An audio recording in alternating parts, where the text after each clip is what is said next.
sampling ya, kita ke pertemuan 13, yakni terkait dengan pendugaan ukuran populasi. Mohon izin saya share screen. Kita tetap pakai bukunya Sever ya.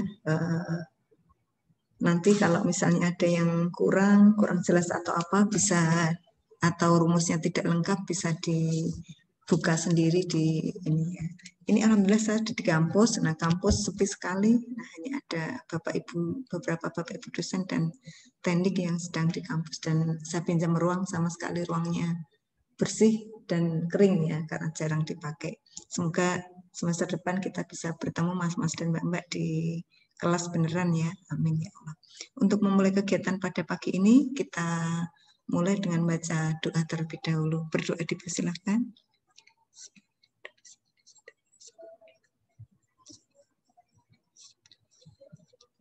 Berdoa cukup ya.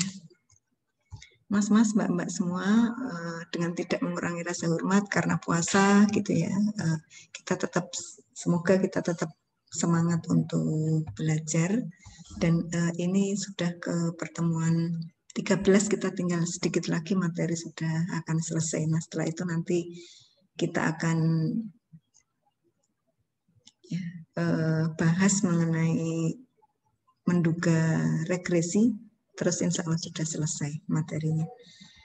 Untuk pendugaan ukuran populasi ini, nah kita akan kaji yang ini ya, ukuran populasi menggunakan direct sampling, kemudian inverse sampling, kemudian ukuran sampel untuk direct dan inverse sampling, menentukan kepadatan ukuran populasi dengan kuadrat terkecil, kemudian menggunakan kepadatan dan ukuran populasi dengan stop kuadrat, kemudian penarikan sampel adaptif. Nah, sebenarnya dari sini mas-mas mbak-mbak, kalau nanti akan yang tertarik untuk mengapply beasiswa, misalnya beasiswa LPDP atau beasiswa mahasiswa utama ya, singkatannya apa lupa ya, yang S2 langsung S3 nanti direkrut untuk jadi dosen dan bersedia ditempatkan di seluruh Indonesia. Nah, nanti dapat beasiswa selama 5 tahun. Salah satu di antaranya adalah mas-mas dan mbak-mbak mempunyai karya selain tesis ya, dan selain skripsi maksud saya. Seperti ini bisa dibandingkan. Gimana toh kalau menentukan ukuran populasi pakai kuadrat terkecil sama pakai stok kuadrat misalnya. Nah, apakah ada beda? Nah, kalau misalnya ada bedanya seperti apa? Nah, itu salah satu cara gitu ya untuk melakukan pendugaan ini gitu. Jadi itu salah satunya. Nah, kemudian apa itu direct dan inverse sampling? Insya Allah kita bahas di slide selanjutnya.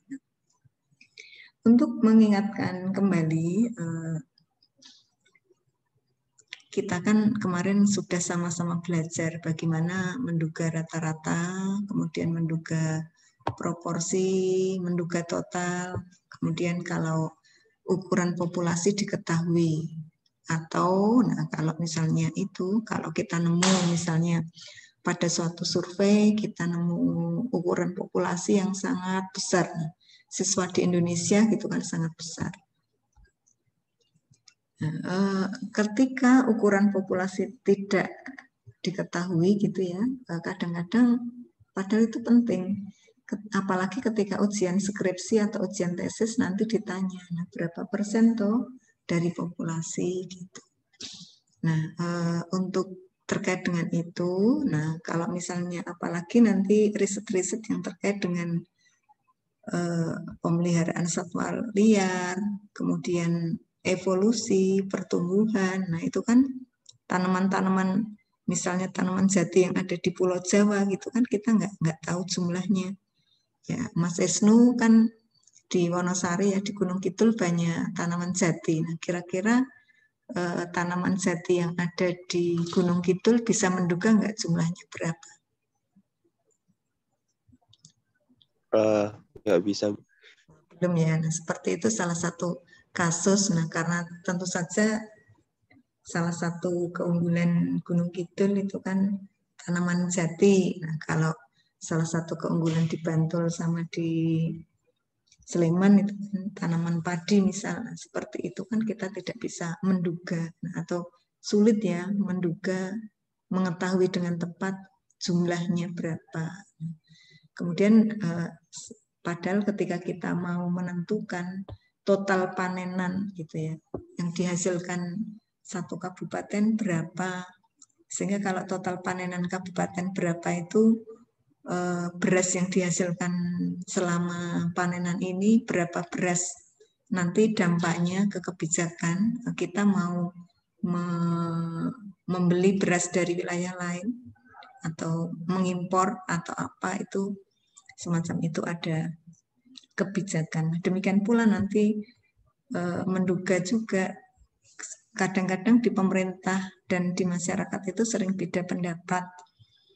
Masyarakat sering mencerca produksi tanaman bawang Indonesia itu berapa toh, sehingga kok kenapa harus ngimpor bawang sama bawang merah, bawang putih dari Cina, harus mengimpor beras dari Thailand. Nah, sebenarnya kita sendiri belum tahu kita tuh menghasilkan berapa banyak ya, berapa banyak padi. Nah, semacam itu salah satu manfaat ketika kita menduga total ya, menduga total.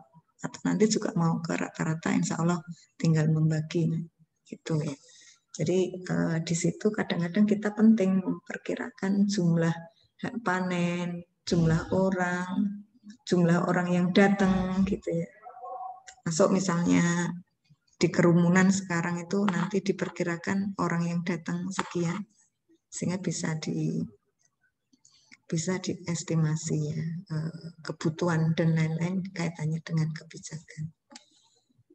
Kemudian kalau direct sampling, nah itu kita gunakan itu untuk menduga ukuran populasi yang populasinya itu bergerak atau berpindah-pindah.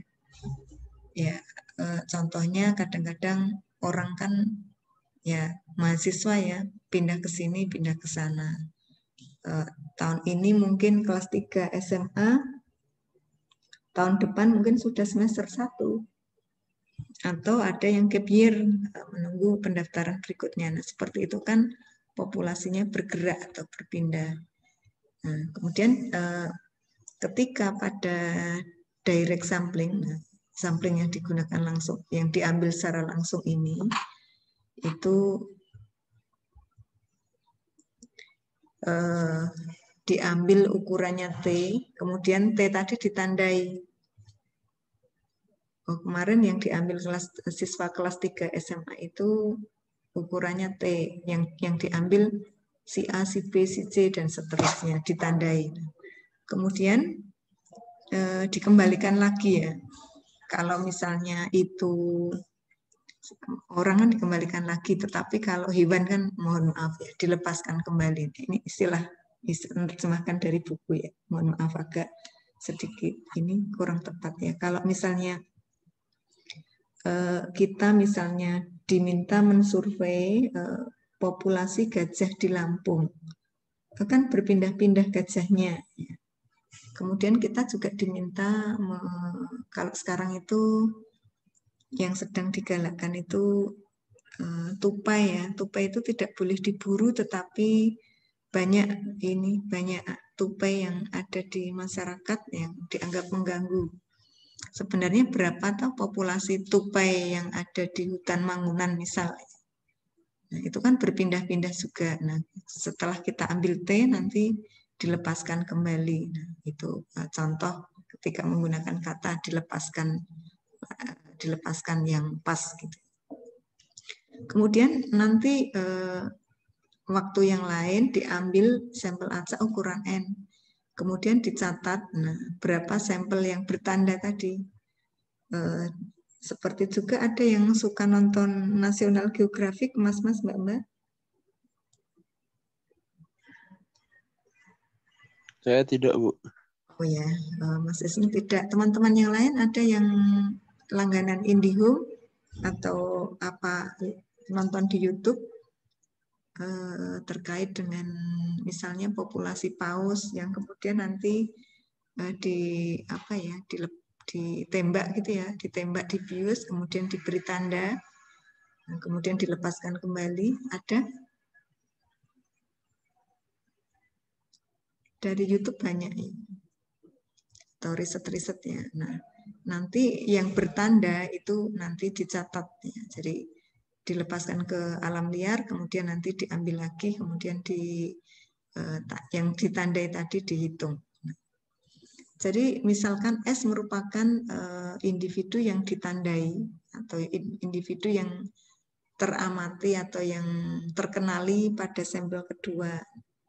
Proporsinya P misalnya S per N. Nah, kemudian penduga ukuran N yaitu, nah N sama dengan yaitu NP, jadi ukuran sampel acak kedua N ya, dikalikan T sampel yang pertama, kemudian dibagi S yang bertanda berapa gitu.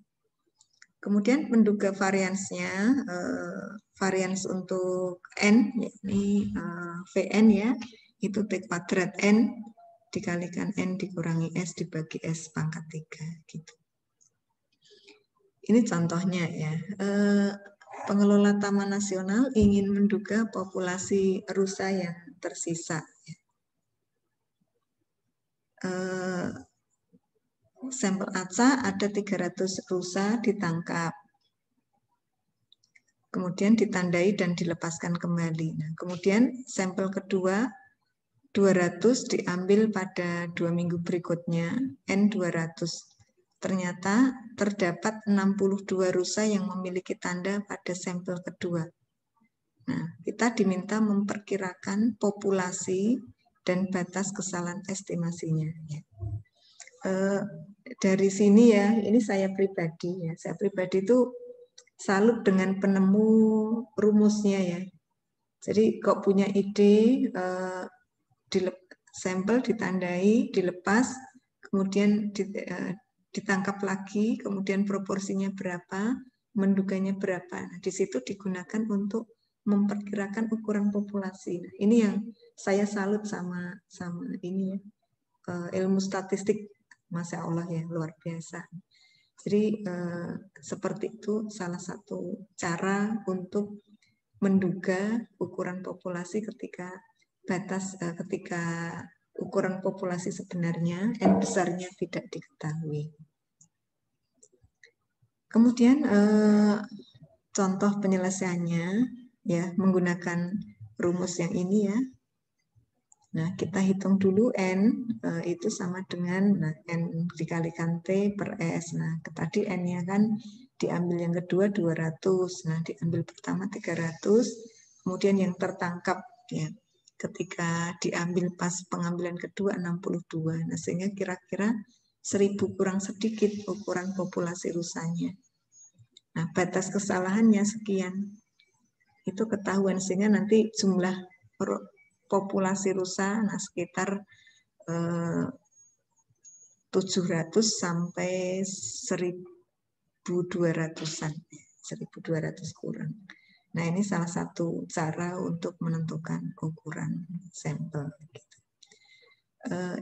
Ini dari sini ada yang perlu ditanyakan?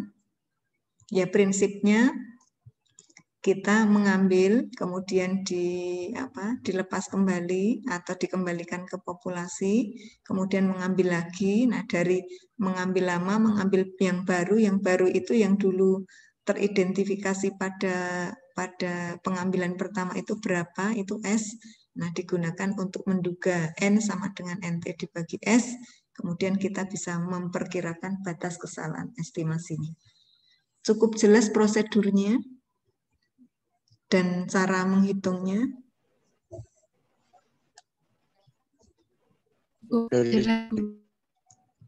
Alhamdulillah. Ada pertanyaan?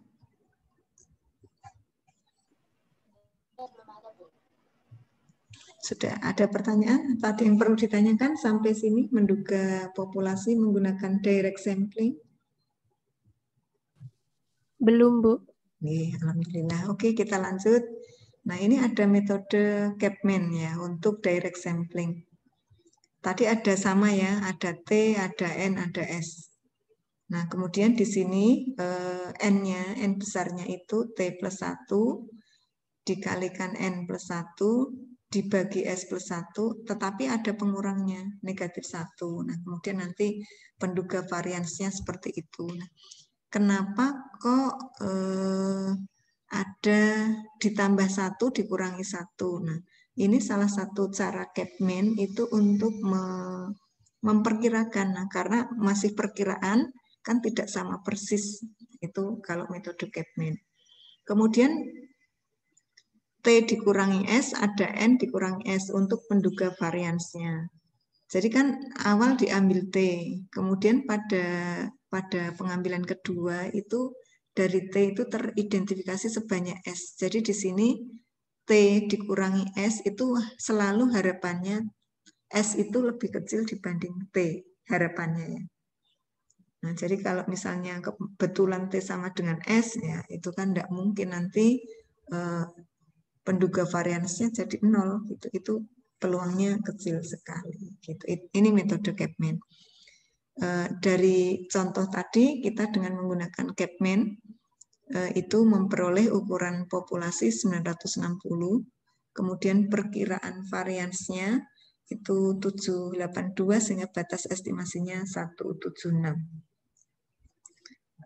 Di sini kita bisa tahu, nah, N berarti nanti plus minus 960 dibagi plus minus 176 itu untuk rentangnya ya, batas atas sama batas bawah untuk N besarnya gitu. Jadi di sini metode Kapman itu ukuran populasinya lebih sedikit dan margin errornya juga lebih kecil. Atau dengan kata lain, kalau berdasarkan batas kesalahannya, karena batas kesalahannya lebih kecil dibandingkan dengan metode yang langsung tadi, metode Kapman itu dianggap lebih akurat gitu. Tidak susah ya metode Kapman?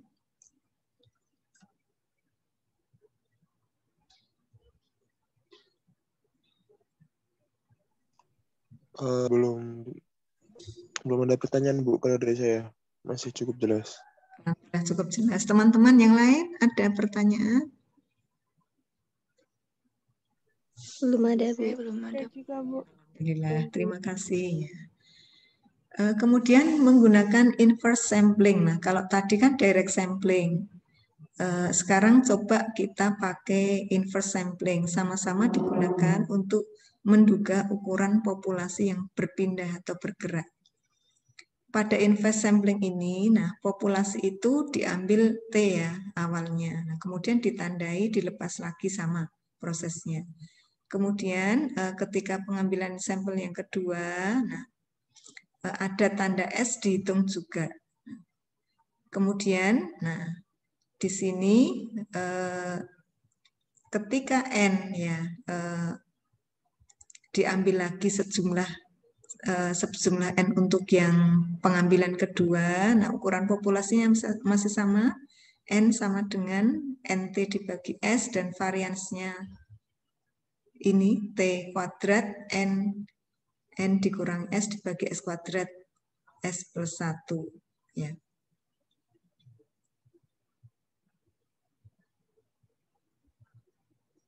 Tetapi di sini yang bedanya apa? Ya sama yang tadi. Kalau sama yang tadi itu kan S ditangkap N gitu ya. Ditangkapnya N. Nah, ditangkap hewannya itu N. Kemudian S-nya dihitung. Tetapi kalau pada inverse sampling ini, kita nangkep dulu. Misalnya, sekian hewan. Dari sekian hewan ini, S-nya baru 5. Padahal kita menghendaki 10. Kita nambah lagi, nangkep lagi 7. Dihitung lagi 7. Berarti harus nambah lagi sampai dapat S-nya 10. Jadi S-nya itu diinginkan. Ini kata kuncinya di sini ya, S-nya diinginkan.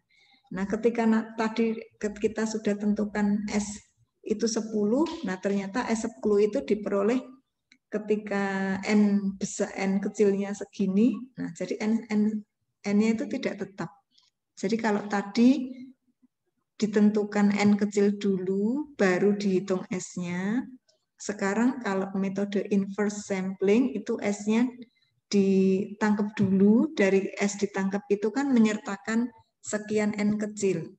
Sehingga kita dengan cara yang sama menghitung N besar dan varians untuk menduga entopi. Jelas bedanya antara direct sama inverse.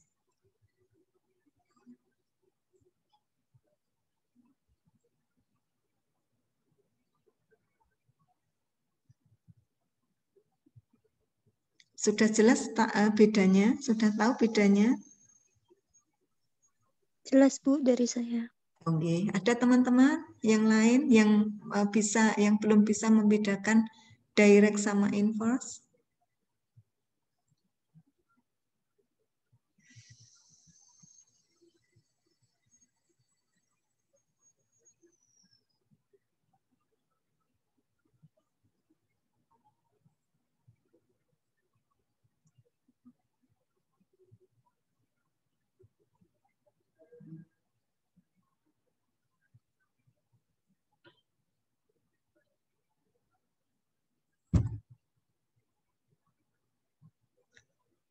Ya, selain Mbak Ayuning, sudah tahu bedanya direct sama inverse?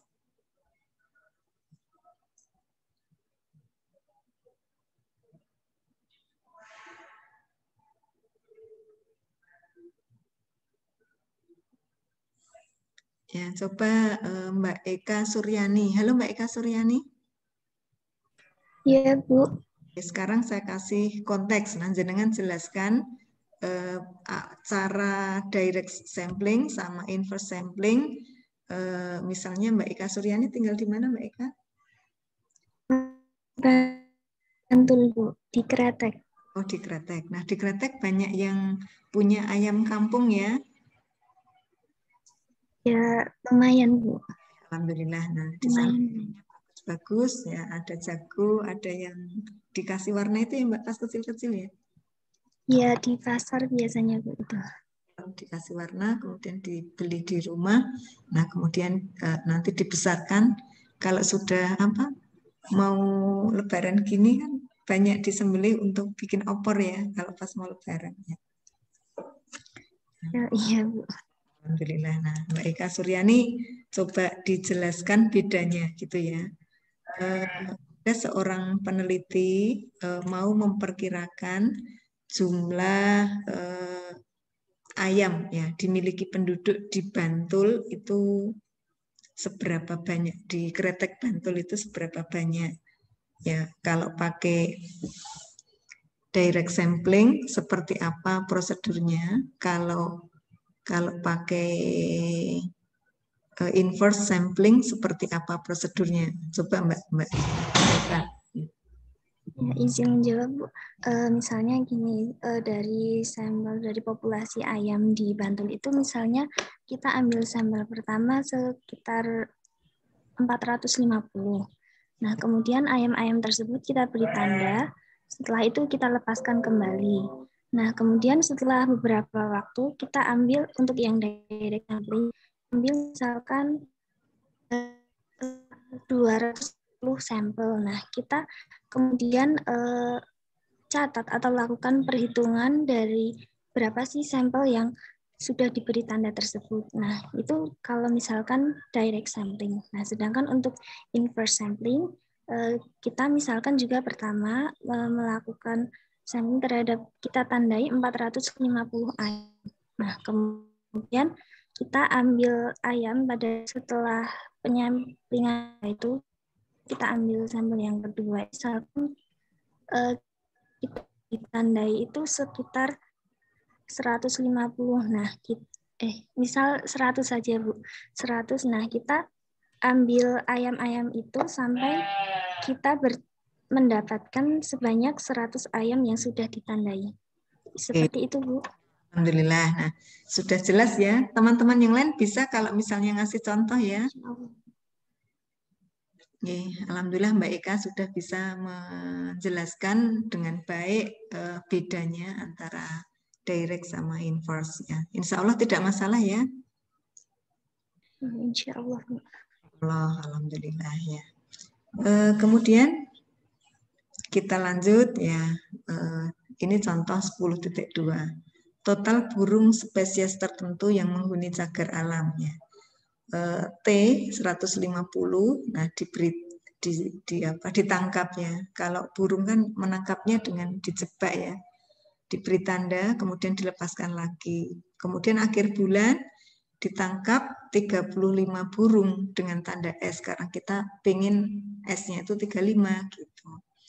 Kemudian ketika kita memperoleh 35 burung itu, terdapat 100 burung yang ditangkap kembali dan memiliki tanda.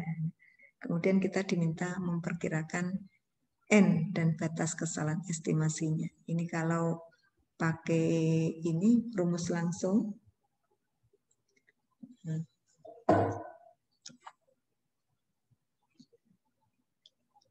Kemudian kita bisa menghitung kesalahan estimasinya juga ya.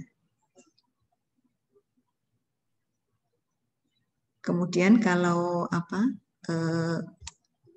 pakai metode Kapman bisa juga ya gitu. Monggo silahkan, tidak masalah, bisa di ini. Kemudian dari direct dan inverse sampling ini, nah kalau kita pakai inverse sampling itu seperti tadi sudah kita katakan ya, informasinya itu lebih akurat karena N-nya itu lebih kecil dengan S juga lebih kecil. Kemudian ini ada juga permasalahannya ya.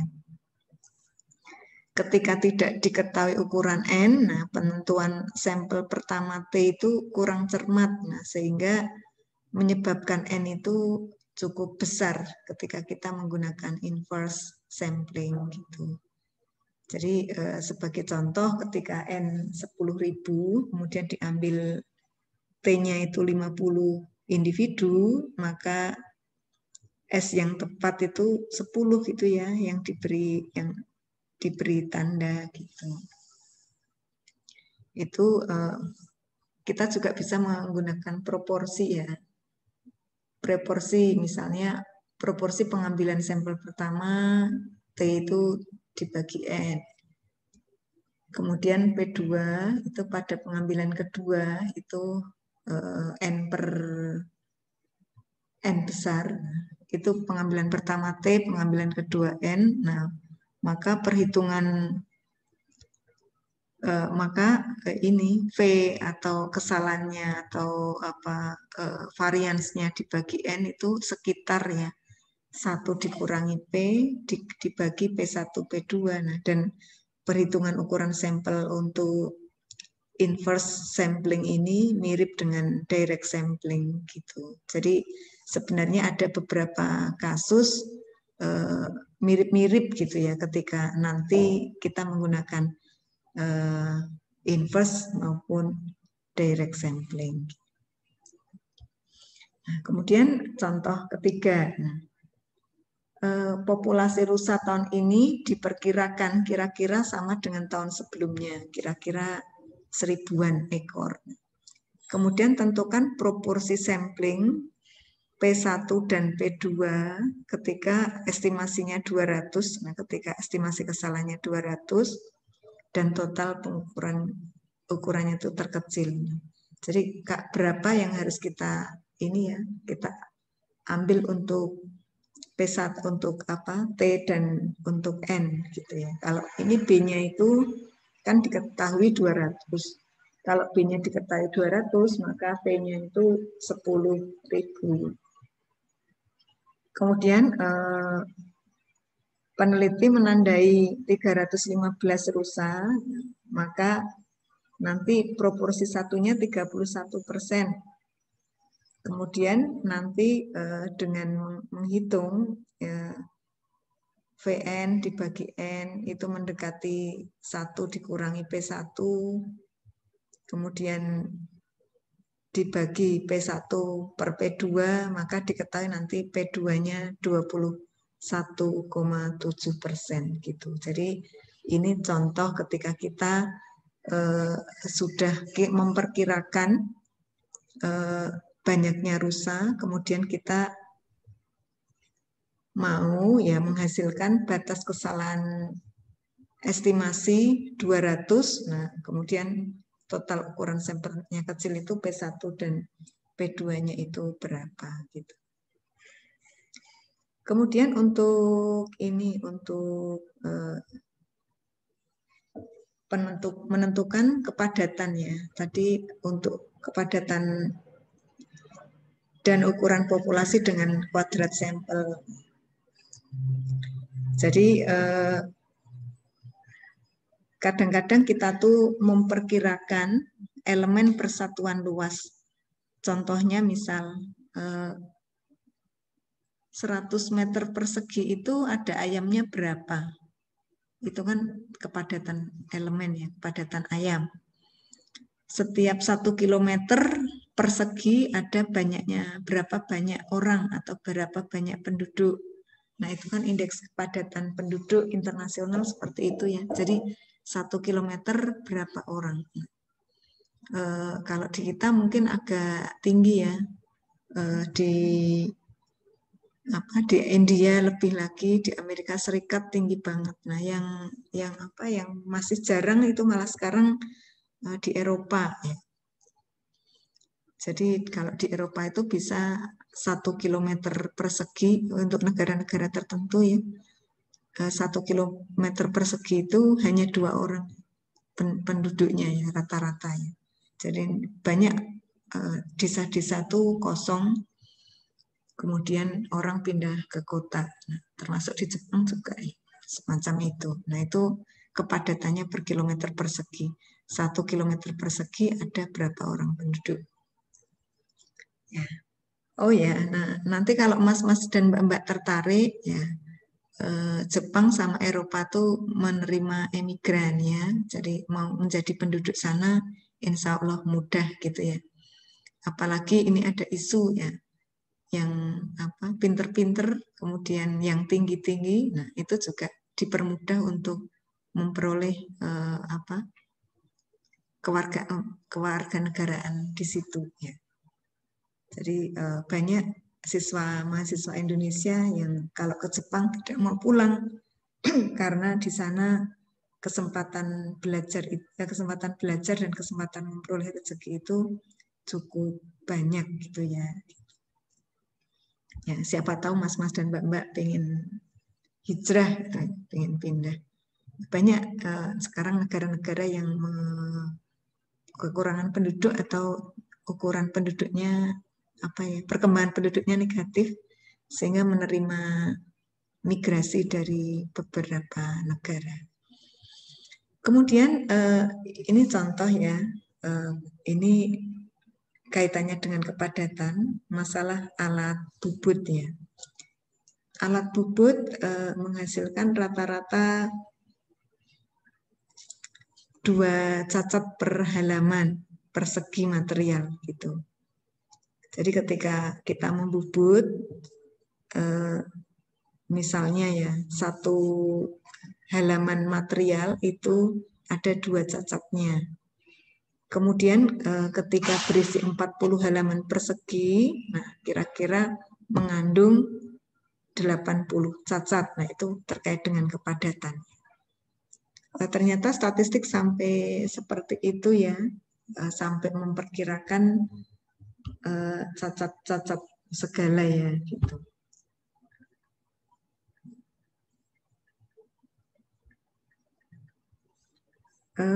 Contoh lain misalnya ya,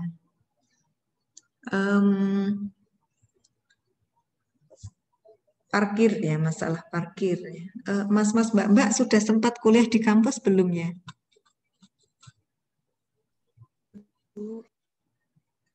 Sudah? 1 semester ya? Iya Bu, sudah. Ya, jadi sudah pernah merasa kesulitan cari tempat parkir motor?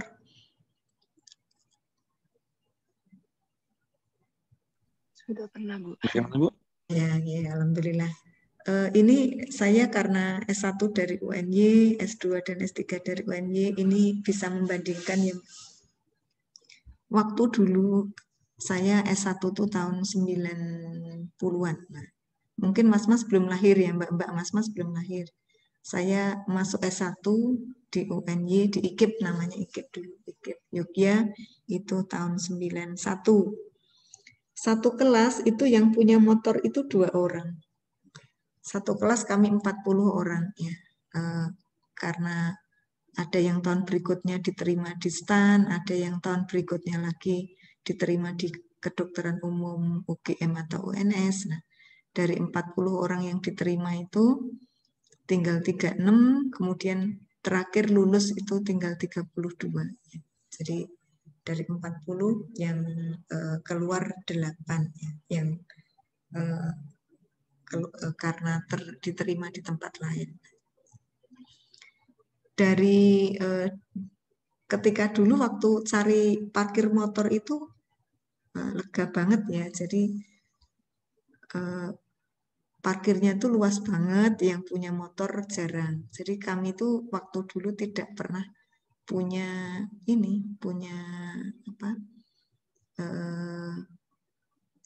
kesulitan untuk parkir motor. Nah, saya dulu naik sepeda ya. Naik sepeda kecil yang ada keranjangnya di depan. Ya, sepedanya terlalu kecil sih. Ya. Keranjangnya di depan buat naruh buku-buku. Nah, itu waktu saya dulu kuliah. Jadi parkir sepeda juga tidak masalah, parkir motor juga tidak masalah.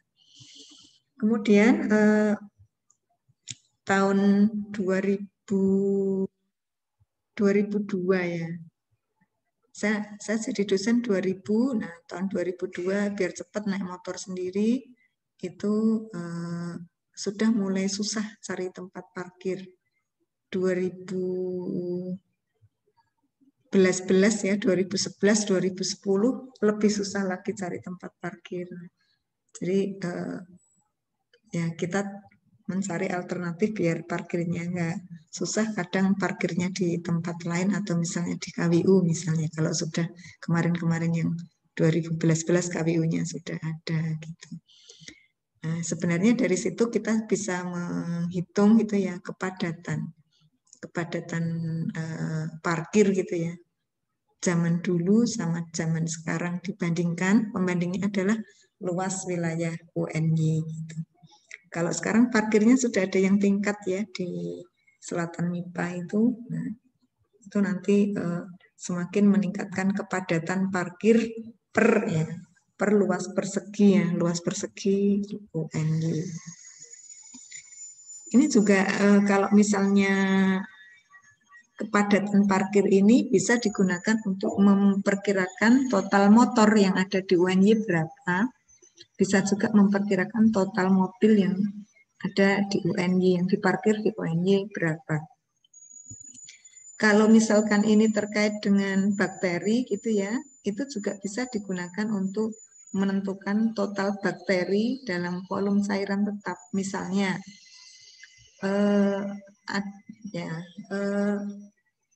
mungkin Mas-Mas dan Mbak-Mbak kenal dengan itu ya, sumur di sekitar ya perumahan yang di aliran sungai Kali Gajah Wong. Kali Gajah Wong itu yang mengalir dari itu ya timur UPN, barat UPN ya, barat atau timur ya, UPN ke selatan, nanti timur UIN, ke selatan lagi, nah sampai Bantul, sampai itu juga nanti tetap namanya Sungai Gajah Wong. Itu diperkirakan sumur-sumur yang di sekitar aliran itu tercemar. Kita kan mau menentukan total bakteri dari satu sumur aja kan susah. Rata-rata total bakteri yang menghuni satu sumur itu kan susah. Makanya kita bisa menghitung total bakteri itu dengan kepadatan. Jadi misalnya kita ambil sampel, misalnya ya, setiap 1 mililiter ada berapa bakteri. Nanti kita kalikan dengan volume sumurnya kira-kira berapa. Jadi nanti ada berapa banyak bakteri yang ada di sumur itu. itu termasuk juga contoh di sumur. Di dalam darah juga. Jadi nanti kalau misalnya seandainya bakterinya itu ada di dalam darah, makanya kita bisa menggunakan sampel darah itu untuk menghitung kepadatan bakteri, gitu ya. Atau menghitung nanti ada itu juga. Jadi yang saudaranya kerja sebagai nakes, itu bisa mengetahui nanti di dalam darah itu ada di mikroskop elektron ya, ada apa? Yang bulat-bulat, ada yang panjang-panjang, ada yang berwarna apa. Nah, dari warna dan bentuk itu bisa mengetahui di dalam darah kita itu ada penyakit atau bukan. Nah, atau ada bakteri, ada jamur, ada apa. Nah, kalau virus kadang-kadang nggak kelihatan. Gitu.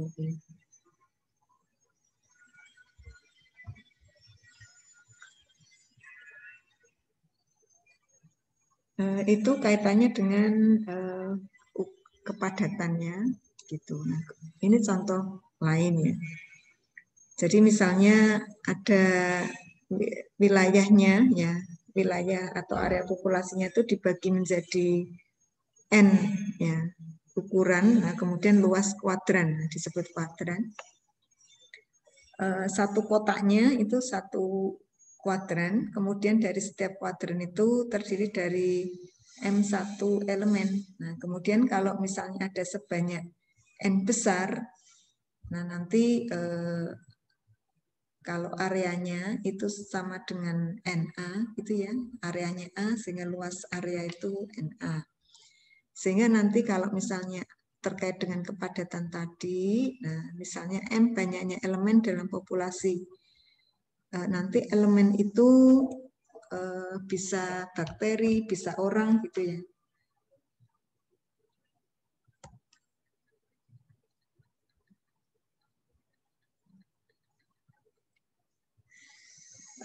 Dari bakteri atau orang itu nanti kepadatan itu biasa disebut atau di statistik ditulis dengan lambda. Lambda itu banyaknya orang dibagi keseluruhan luas atau banyaknya motor dibagi luas UNY berapa. Nah, kita bisa menduga untuk lambda yaitu M bar dibagi A, atau misalnya kalau kita ambil salah satu A, ya, salah satu kuadran, kemudian kita hitung M-nya sekian. Kemudian nanti kalau misalnya ada banyak area, ya, seper N dibagi seper N dikalikan MI. Jadi masing-masing kepadatan untuk tiap area yang di sampel itu berapa kita gunakan untuk menghitung M bar-nya ya, penduga, dan M bar ini kita gunakan untuk menduga lambda. Kemudian varian untuk lambda, nah kita hitung seperti ini ya, P-nya lambda bar, nah kemudian atau kita bisa menghitung varians dari M-nya, gitu, varians dari M sekian, kemudian penduga untuk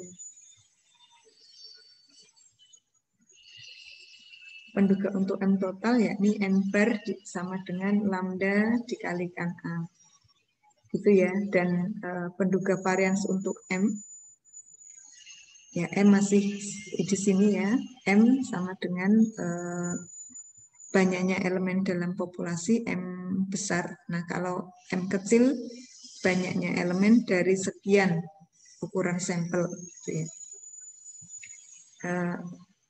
Penduga variansnya pakai ini, A kuadrat dikalikan lambdanya dibagi A, luas dari kuadran, kemudian dikalikan N. Ya. Gitu. Nah, nanti rumus-rumus tidak usah dihafal, karena nanti kalau mas-mas mbak-mbak ujian tetap juga ini kok, tetap saya minta untuk open book, nah, dan apa nanti ujiannya juga open book, tidak itu close book. Itu sebagai contoh, ini di Florida ya, masalah semut api. Nah, jadi di Florida itu sering ini ya, beberapa wilayah ada semut api. Kalau kita mungkin ini pada awal musim hujan itu sering semut-semut juga, atau bisa juga bukan semut, tetapi juga bisa rayap. Bisa juga nanti apa? Mohon maaf, contohnya Gunung Kidul lagi ya. Mas Isnu jangan marah ya Mas ya.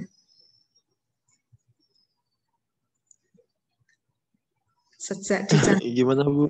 Sejak dicanangkan Bu Megawati tahun 2000 berapa ya Mas? Bu Megawati itu 11 ya. 2011 itu Bu Megawati mencanangkan hutan rakyat di Gunung Kidul. Nah, semenjak itu lahan-lahan kosong di Gunung Kidul yang tidak ditanami itu ketika musim hujan hampir semua ditanami dengan tanaman jati atau sengon. Dampaknya, ya, salah satu dampaknya adalah populasi monyet ya. Monyet-monyet itu sekarang banyak banget di Gunung Kidul. Bahkan ketika di hutan-hutan mulai dari Layen, Palian, Semanu, kemudian Karangmojo, Ponjong itu dikasih tanda di jalan awas ada monyet menyeberang gitu. Jadi karena monyetnya itu banyak sekali. Alhamdulillah itu karena salah satu di antaranya tempat hidup untuk hutannya, hutan jatinya itu menyediakan suplai makanan atau suplai air untuk kehidupan ini, kehidupan hewan-hewan. Dan yang berkembang tidak hanya monyet saja, tetapi juga ada tupai. Selain tupai ada lagi apa ya Mas? Yang ekornya panjang itu ya Mas, hitam. Kemarin sama komunitas pemburu di Ponjong saya dikasih tahu. Dari situ sebenarnya kita bisa melacak gitu ya, peningkatan populasi, baik itu misalnya tupai atau monyet. Nah, mungkin siapa tahu mas-mas mbak-mbak ingin hiking di pantai Gunung Kidul. Nah, suatu saat nanti ya kalau sudah ke Jogja semua ya mas-mas mbak-mbak. Kalau misalnya mas-mas mbak-mbak dari Wonosari ambil ke selatan, ambil arah ke timur, di timur itu ada pantai Sedahan, ada pantai apa ya? Itu hiking dulu. Jadi kalau misalnya teman-teman itu bisa ke sana itu tempatnya bagus banget. Yang dipakai kemah ya.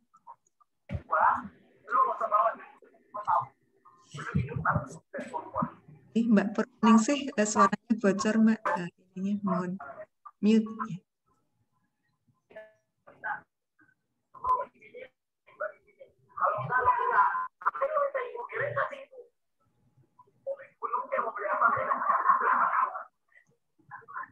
Halo Mbak Purwaningsih.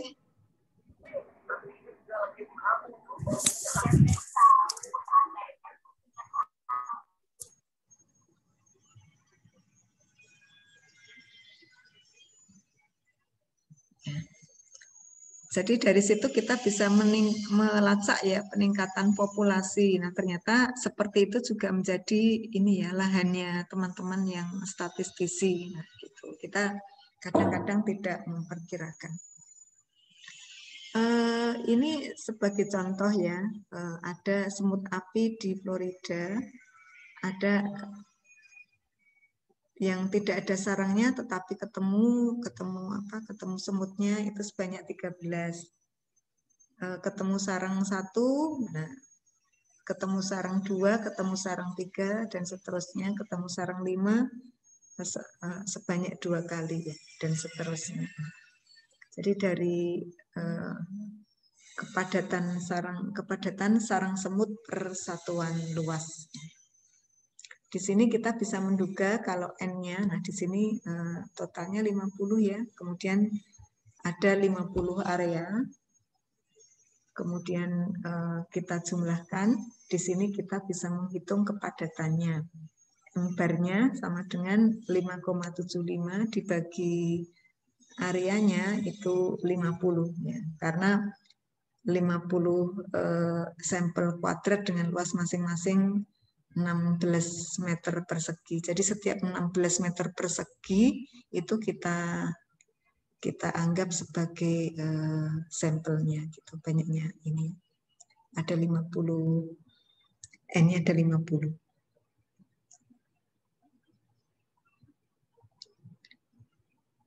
Tidak masalah ya, insya Allah mudah ya. Kemudian ini varians ininya, varians apa untuk menghitung lambdanya. Kemudian batas kesalahan estimasi untuk lambda sekian. Jadi kepadatan sarang semut persatuan luas 0,115. Kemudian kalau misalnya sarang semut tersebar secara acak di wilayah yang diteliti, sama juga ya, mirip caranya. Kita bisa menduga asumsi ya keacakan ya dengan menggunakan lambda, kemudian varians lambda dan dengan menggunakan data M-bar-nya. Ini contoh kepadatan pohon. Ini mohon maaf nerjemahin dari buku ya. Jadi kepadatan pohon yang memiliki karat fusiform. Ini salah satu jenis pohon ya. Jenis pohon yang ada di hutan-hutan di Amerika.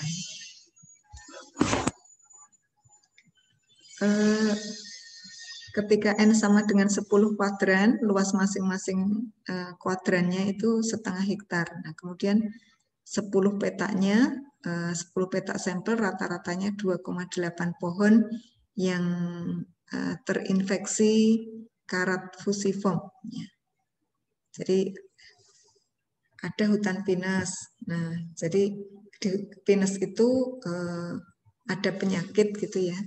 Ada penyakit, penyakitnya itu seperti berkarat gitu. Disebut sebagai karat fusiform ini ya.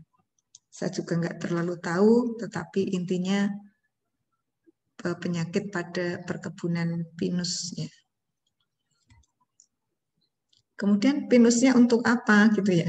Kalau ditanya ya, kalau teman-teman yang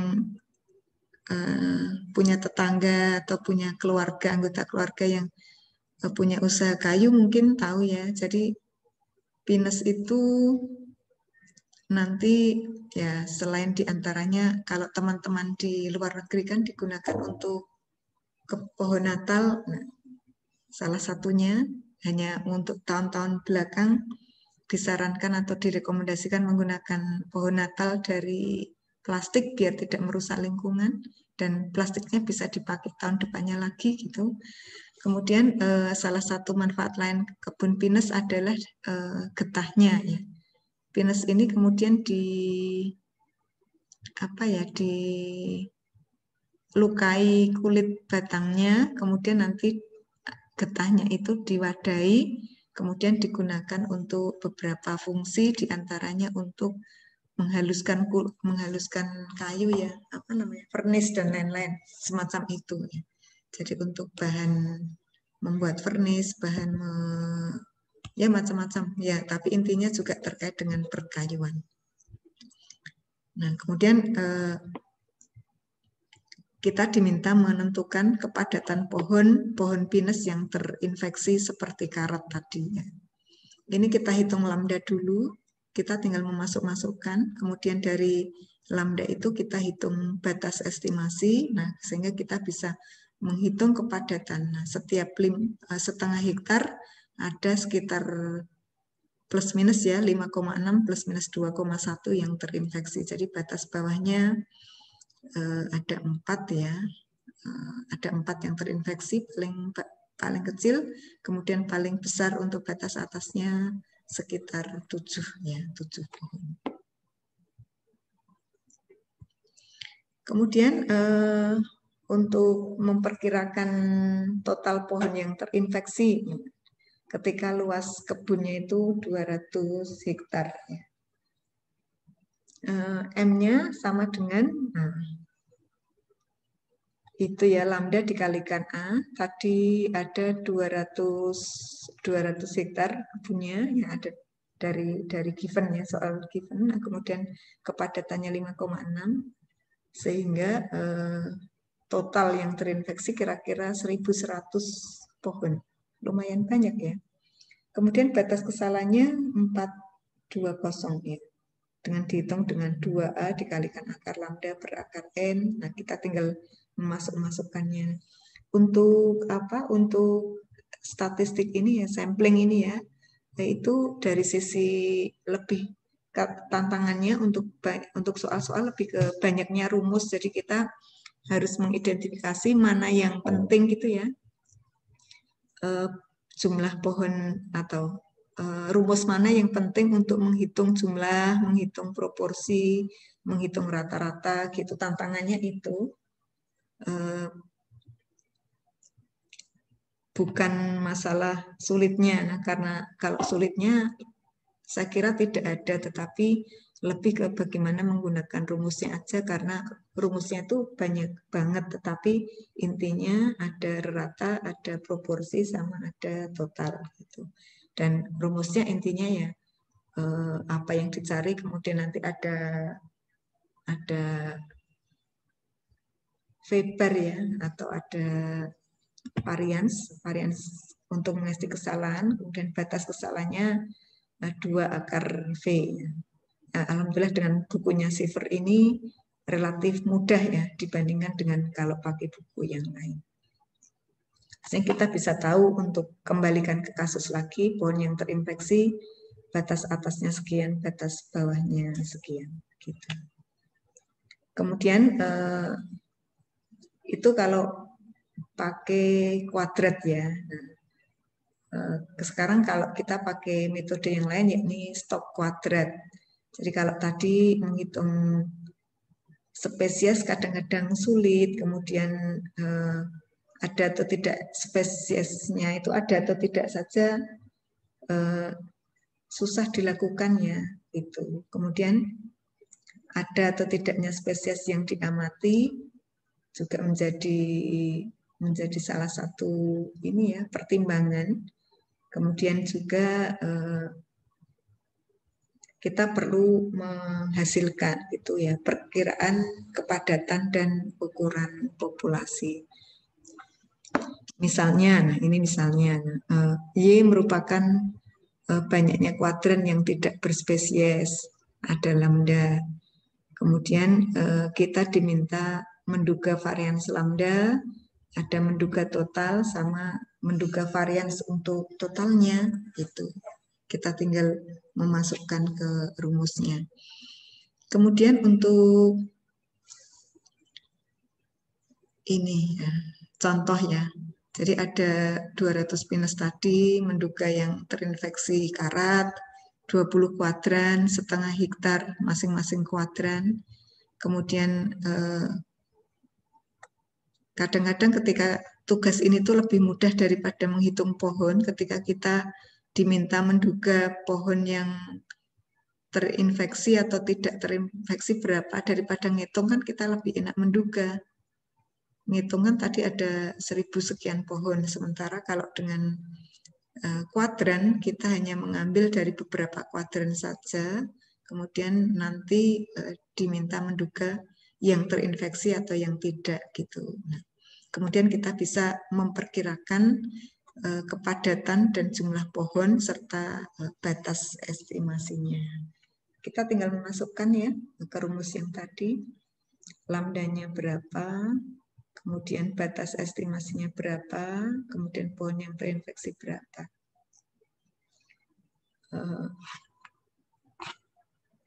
Kita bisa menduga ya yang terinfeksi berapa, jumlahnya juga bisa, yang tidak terinfeksi juga kita tinggal memodif kerapatannya gitu.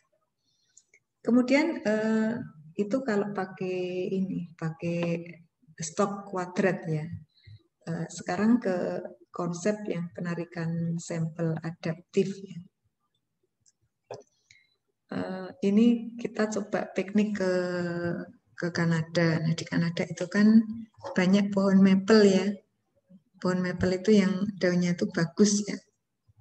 Seperti pohon Kanada itu ya, seperti di logonya bendera di Kanada ya. Kemudian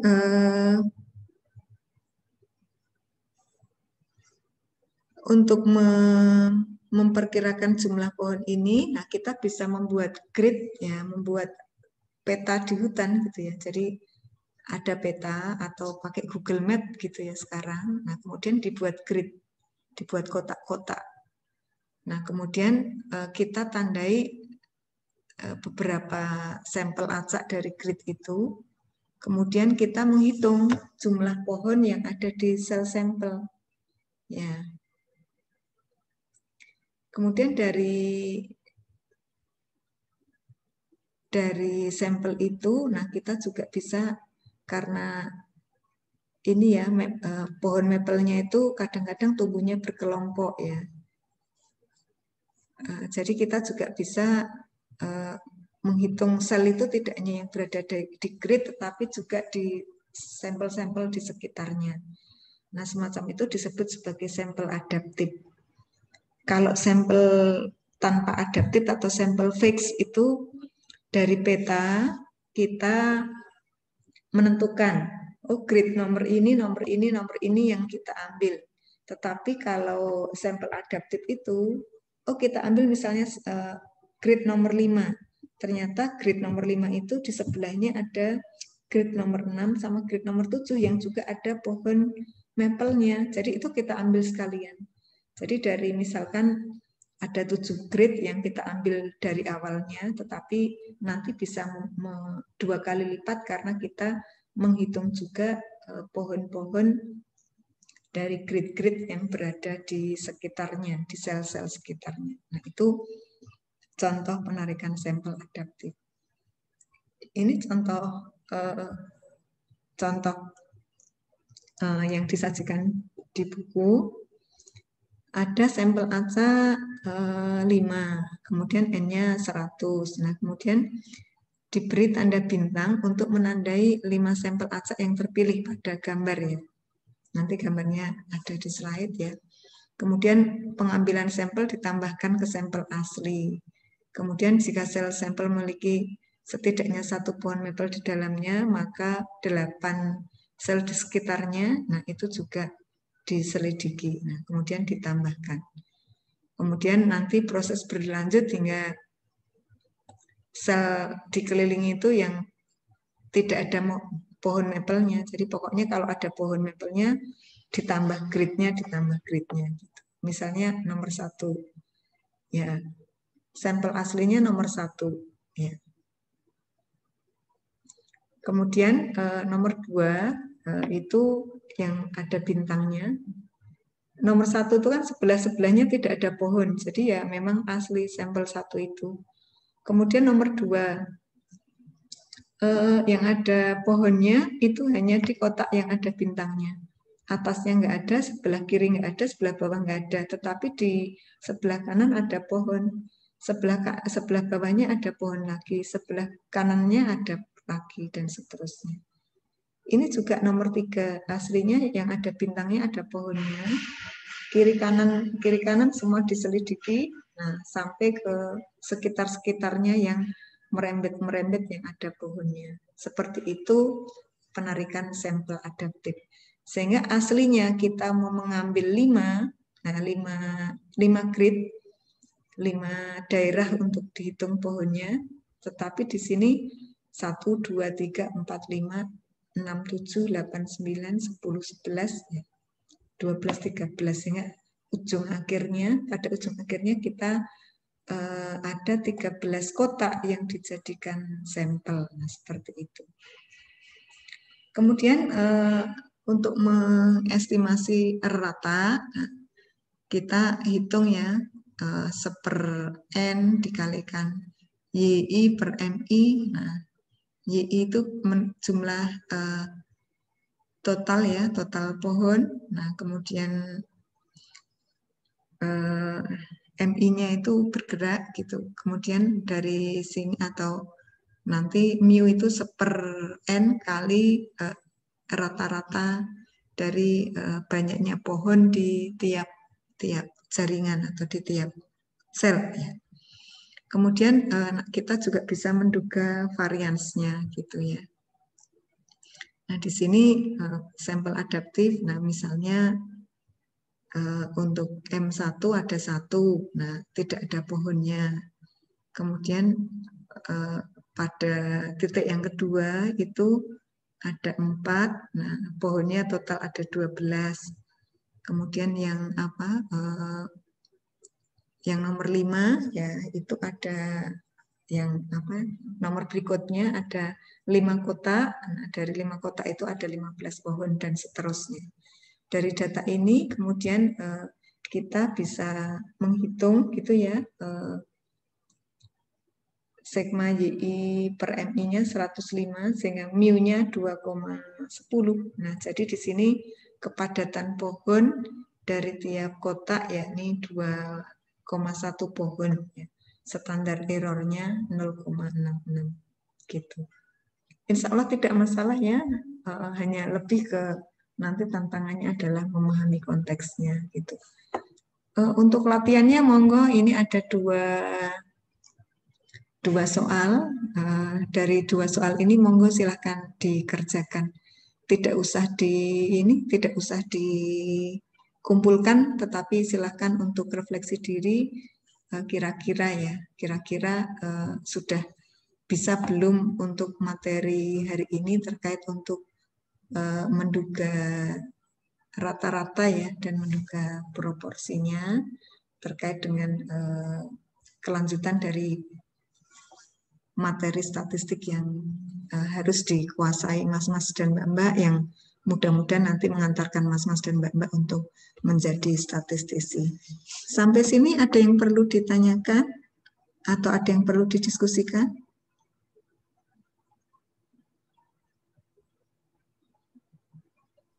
Dari saya belum, Bu. Oke, terima kasih Mbak Ira atas jawabannya. Mas-mas, mbak-mbak yang lain, ada yang perlu didiskusikan?